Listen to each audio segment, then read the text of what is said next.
This section will be pretty easy. We're going to prove that triangles are congruent by the method, or SSS, not the SS method. The SS method is where you put it in an uncomfortable chair under a bright light and ask it questions until it admits to being congruent. We're not going to do that. We're just going to follow the method. They list it as a postulate. Okay. We might not have all the theorems we need to prove this, but the fact is you could prove this. If you want to have some fun, take a shot at it. You might have to read ahead. But accepting it as a postulate, well, it just makes life easier for us, right? We don't have to prove anything. They say it's true, so it's true. We're done. And all it says is that if the three sides are congruent, then the triangle is congruent. Put in other words, if the three sides are congruent, then the angles have to be congruent. There's no way around it. That means that the two triangles would be congruent. If you were going to prove this, you would have to find a way to prove that the equality of the sides implies the equality of all the angles inside. For now, just accept this. It's not that hard to remember, since it's half of the definition. And all it means is if the triangle fits that half of the definition, where all the sides are congruent, then the triangle is congruent. But there's no A or postulate. The three angles are congruent. That won't work. You could have triangles all different sizes and still have the same angles in here. And you'd think, well, that kind of makes sense. Suppose I just expanded this line and then this line and this line. I could make them all bigger. In fact, I guess I could just extend them out here, right? Well, that probably wouldn't accomplish anything. The point is, visually, mentally, I think you can get the idea that if you were to expand these lines, you could maintain exactly the same three angles within that triangle, but these sides would not be equal. So this only works for sides. If all the sides are congruent, you have a congruent triangle. Since this is a fairly easy section, there's not too much else other than just this side, or postulate.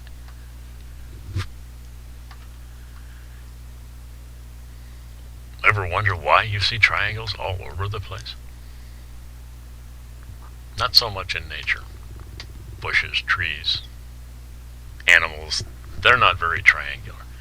But the things that people make, you see triangles all over the place. I mean, look at the bottom of the bridge. You see all the supports are form triangles. Well, there's a reason for that. Suppose I make this little frame here.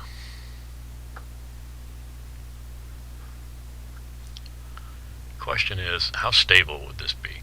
For instance, suppose I had this part fixed somewhere and I pushed this way. Suppose I pushed like that along the top of this thing. What would happen? Well, if I just put like one nail here and one nail here and one here and one here, this stuff could all shift. This might stay where it is, but everything would get skewed.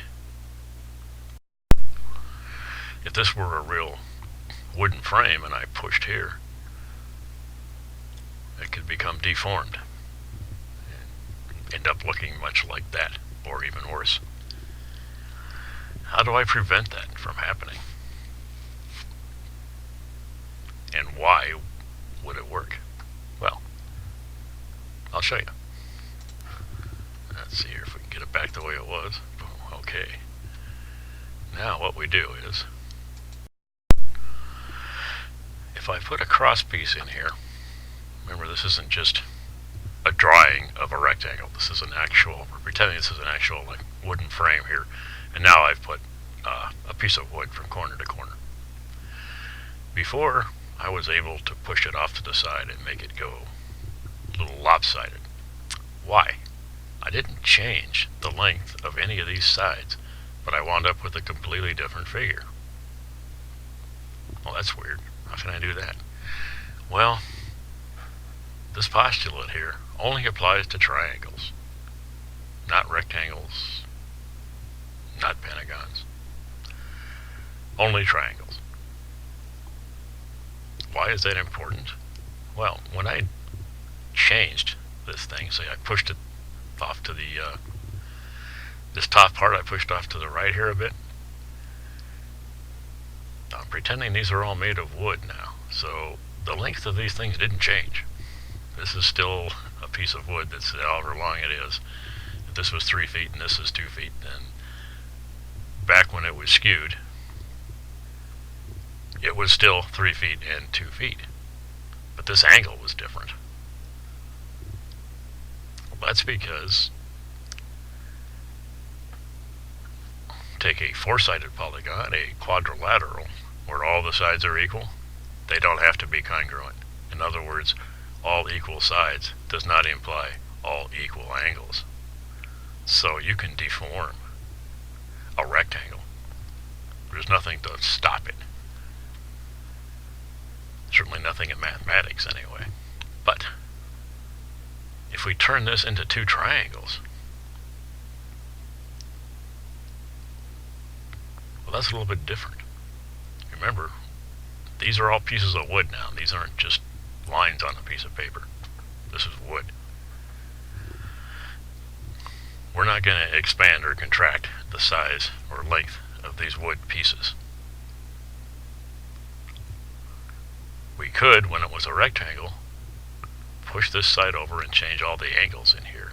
But now that we've got 2 triangles, we can't do that anymore.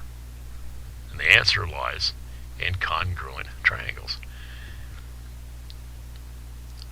We can't, now that the sides are fixed, we can't change the length because they're made out of wood. We can't change the angles because there's nothing we can do to produce a non-congruent triangle with sides equal to exactly this. If all 3 sides are equal, there's no way we can skew this, for instance. Or, in other words, this can't happen. Why? Well, when we push it over to the side, this doesn't change and this doesn't change, but the length of this diagonal does change. And remember, this is a fixed piece of wood. There's the original one down here. You can't stretch the wood out. If we made this out of rubber, this might work. But since it's wood, the wood crosspiece is not going to stretch out to fit this skewed or sort of smashed down rectangle we have here. This can't happen. So when we push here, there's no give. The whole reason is just this cross piece right here. It's wood, so it can't change its length. The size of this piece can't change any more than the size of these sides changed. The length of the sides didn't change when we skewed this, but the middle part here, that did change. The length from corner to corner, that changed. Well, once we fix this, we nail this down here and nail this here. Now, this rectangle cannot get skewed. You've probably done it without even knowing why it worked. You've seen it all the time. You may have noticed from experience from making things without a cross piece that they weren't very stable. You stuck this in and it worked. Well, this is why. This congruence postulate is the reason that the building you're in isn't falling on top of your head. It all comes down to this postulate. So in that sense, it may not be the most important postulate to remember, but it does save you from a lot of concussions.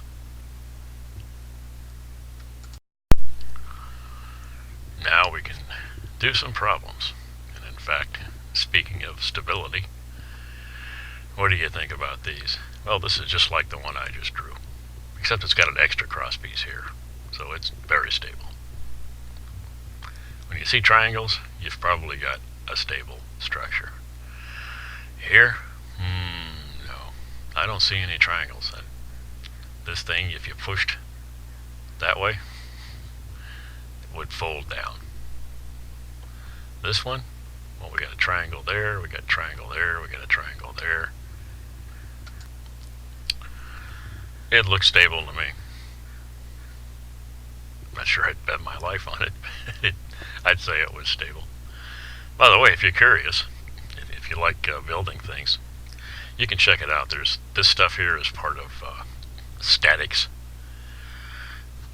First part of college mechanics. Not mechanics like what makes cars run or train engines. It's the study of forces and how they're distributed. There's a real simple equation that tells you the number of joints you have to have. This is a joint. It tells you how many, given a certain number of joints, you have to have a certain set of cross pieces, or vice versa. In other words, there is an equation which tells you how many joints you have to have for a given set of pieces. I'm not going to go into it because it's not part of this class and it would only add to the confusion. But if you get curious, it's a real simple little equation that just has one variable, n. I think it's the number of pieces, and it tells you how many joints you have to make it stable.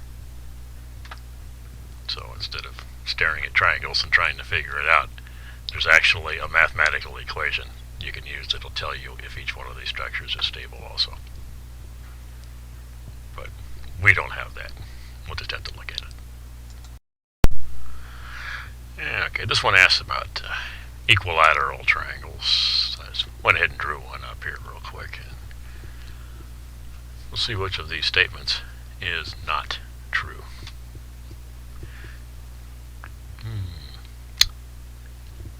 Well, probably look better if I labeled it, wouldn't it? How about F, G, and H? Now, J is the midpoint of FG. So there we go. Put that in. That's point J. Which of the statements below is not true? FH equals GH. Oh, pardon me. FH is congruent to GH. That's true because it's an equilateral triangle. Equilateral means equal sides. That one's true. FJ is congruent to FH. FJ is congruent to FH. Well, why in the world would that be true? This is the midpoint. So this is halfway between FG. FG is congruent to FH. Why would half of FG be congruent to FH? This is probably the one that's not true. Let's check the other two. FG and FJ and GJ. Well, definition of midpoint says that these two segments would be congruent, so that's true. Triangle FHJ is congruent to angle. Oh, I see what they're doing. Here's FHJ. Well, they drew a line from H to J, creating two more triangles, and the question is, are they congruent? And of course they are. Why? Well, because having an equilateral triangle definitely helps. This side is congruent to this side. This side's congruent to this side because that's a midpoint. It bisected this segment into two congruent segments. So this side is congruent to this side, and this side, of course, is congruent to itself. And from our theorem, no, that was a postulate, wasn't it? We know that if all the sides are congruent, then the two triangles are congruent. So this one's also true. So I think this is the bogus one. That's not true. This section here is definitely not congruent. to this section here. And there's another multiple choice. I went ahead and drew a picture of what we're talking about down here. We've got a rectangle, A, B, C, D, separated into two triangles by BD.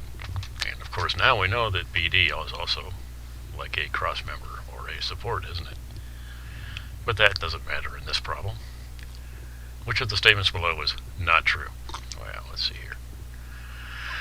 For a rectangle, we know that these two sides are congruent. In other words, BC and AD are congruent, and AB and CD are congruent. That's what makes it a rectangle. So, AD congruent, let's see, that's AD, and that's CB. So, yeah, that's true. How about AB and AD? That's those two sides. Wait a minute, that's not right. AB and AD. Well, jeepers, I don't see why those would be congruent, unless we had a square. And a square is a special case of a rectangle. So, let's move on and see. This probably isn't true. Definitely isn't true the way I drew it. And if they strictly mean rectangle and definitely not square, then we're probably done. But let's double check. How about AB and CD? Well, yeah, those are congruent for sure. Triangle, oh yeah, no doubt about that. This side is congruent to that side is congruent to that side, and the diagonal, of course, is congruent to itself. So when you do something like this, yeah, you've definitely created two congruent triangles. We already went over that when I was showing why this configuration is rigid, whereas if you remove this piece, it can flop around and get skewed and messed up in lots of different ways. So, it looks like this is the one. If this were true, this would be a square, not a rectangle. That's the only thing wrong with this statement.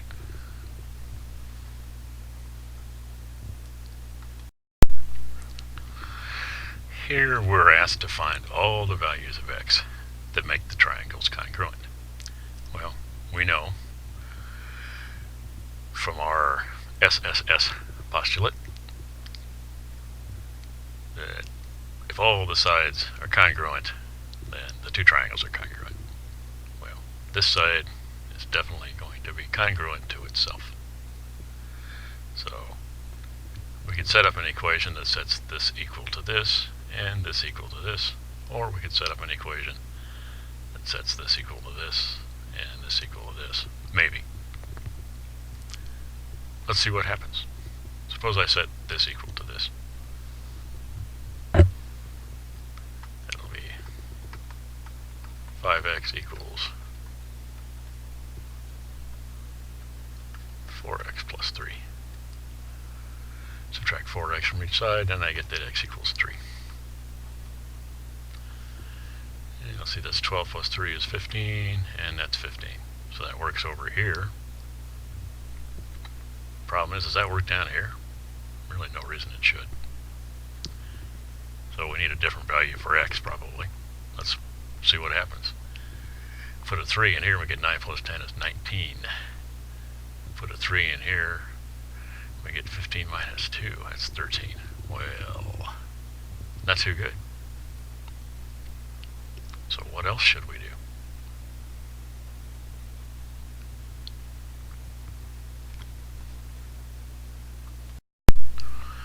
Well, the first thing we can do is forget this.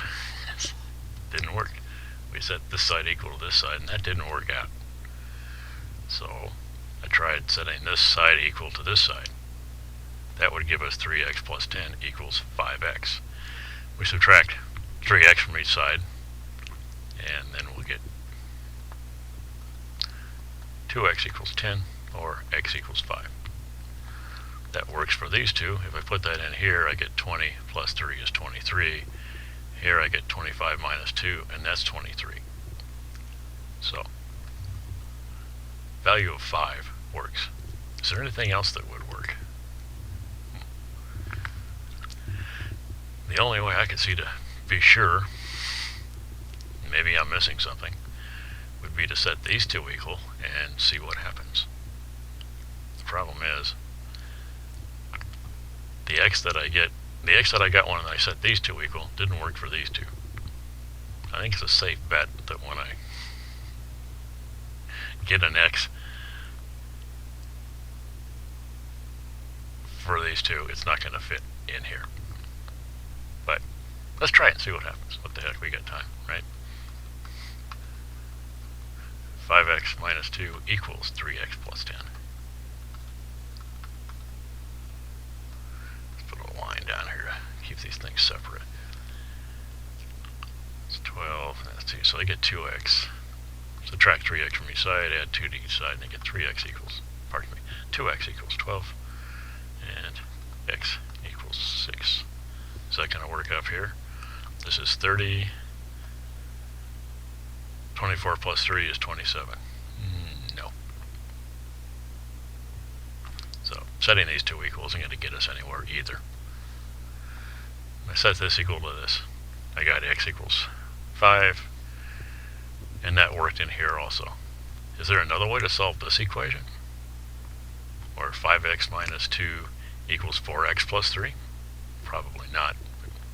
Let's see if there's another solution to this problem that would satisfy this one. I don't see how there could be. Let's take a look.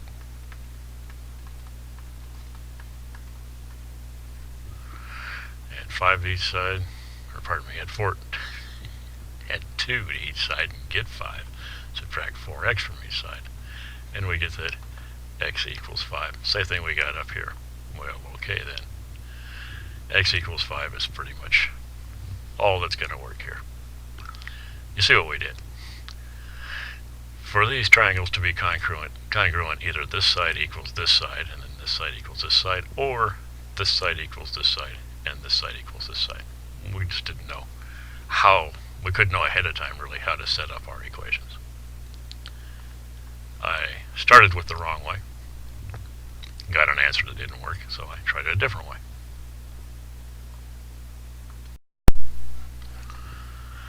Here's one where I think they're just trying to get you to recognize that you don't have to know the actual length of each side of a triangle to show that the triangles are congruent. You don't actually have to know the measurement of two line segments to know that they are congruent. You could take a piece of string, mark off the length of a line segment, and then see how that compares to your other line segment. If they're the same, then they're congruent. If not, then they aren't congruent. Actual measurements in inches, feet, millimeters, whatever, aren't really required. That's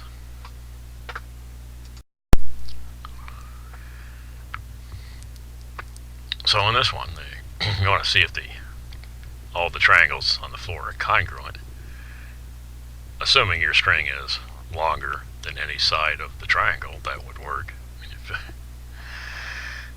If the triangle has a side that's 5 inches long and your string is only 3 inches, could be a problem. And I see other problems here. Hotel security might object to you crawling around their lobby floor with a piece of string. Maybe at 2 a.m. you could get by with it, but you go down there at 4 o'clock in the afternoon when all the business people are checking in, crawling around the lobby floor with a piece of string. I think you're going to get thrown out pretty quick. So in theory it's possible, but could you actually do it? It'll have to be a hotel with no security.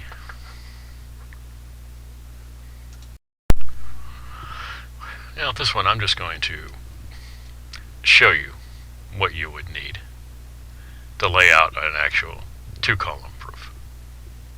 I suppose this might be your first line. But we want to prove that these two triangles, which overlap, are congruent. So let's start with this side and this side. I say that GM is congruent to EN. Why?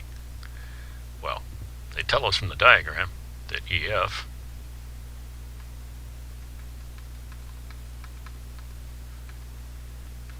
is congruent to FG.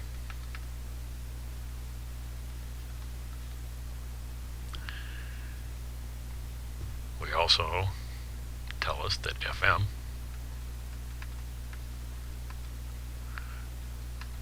is congruent to Fn. That means that EF, meaning the length of segment EF, is equal to the length of segment FG, and this down here says that FM is equal to the length of Fn. Well, what is this side here? We know from our segment addition postulate that it's just the sum, GF plus FM.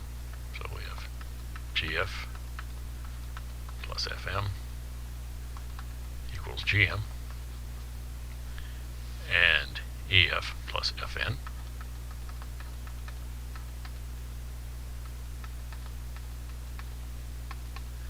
equals En. But what's going on here? GF equals EF. These two are equal. FM equals Fn. These two are equal. So we can substitute back and forth all we want. We're going to end up with this long side here, GM, is equal to this side here, En. Real easy. Over here, very similar situation, except that it's even easier.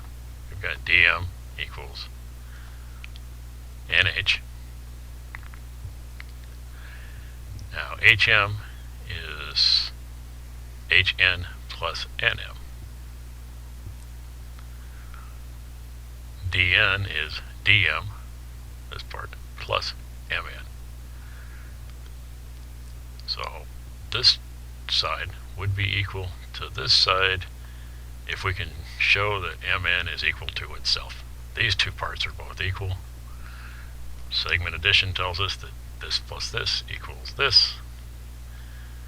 If this was equal to itself, we'd be done. Well, we have a reflexive property, which tells us this line is congruent to itself, so the length of this is, in fact, equal to itself, or MM equals MN. We would lay it out exactly the same way we laid this out, except down here we'd have MN equals MN. Very easy. And this already tells us these two sides are congruent, so we're done. All we had to do was show that this is congruent to this by showing that adding this and this is the same as adding this and this. And pretty much the same thing down here. That's what we can do with lots of these. It's pretty easy. Well, here's one that's just kind of a repeat of what I already told you about bracing rectangles, making them rigid.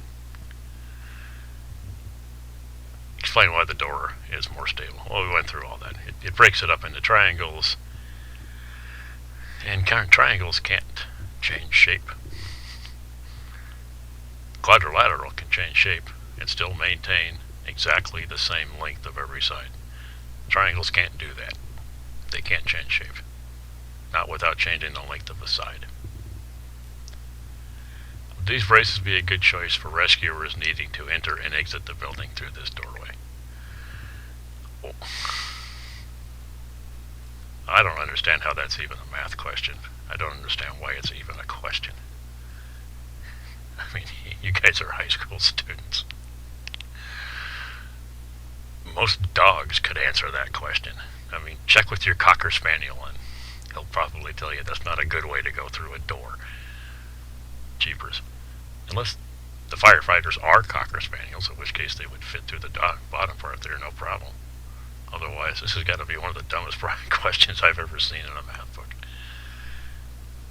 Mostly because I don't see what it really has to do with math. And also, it's just... Anyway, what about door 2? Well, over here, we've created a triangle, and it seems to be connected. See, over here, we don't have a triangle. We've got this. What do we got here? 1, 2, 3, 4, technically 5 sides to this polygon here. And then we've got a triangle here. Well, this is more rigid, because this triangle can't change shape.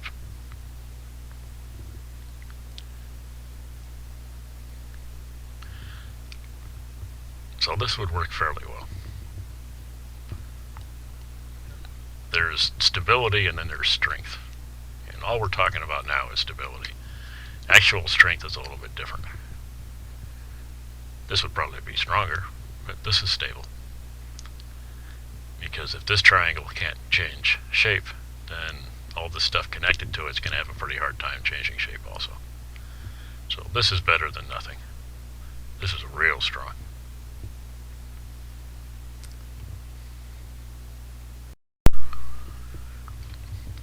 Well, that's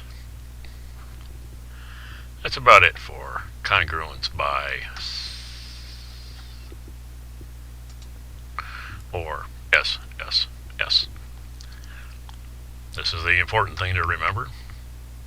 If all three sides of two triangles are congruent, the triangles themselves are congruent. And this stuff here, where we figured out that putting a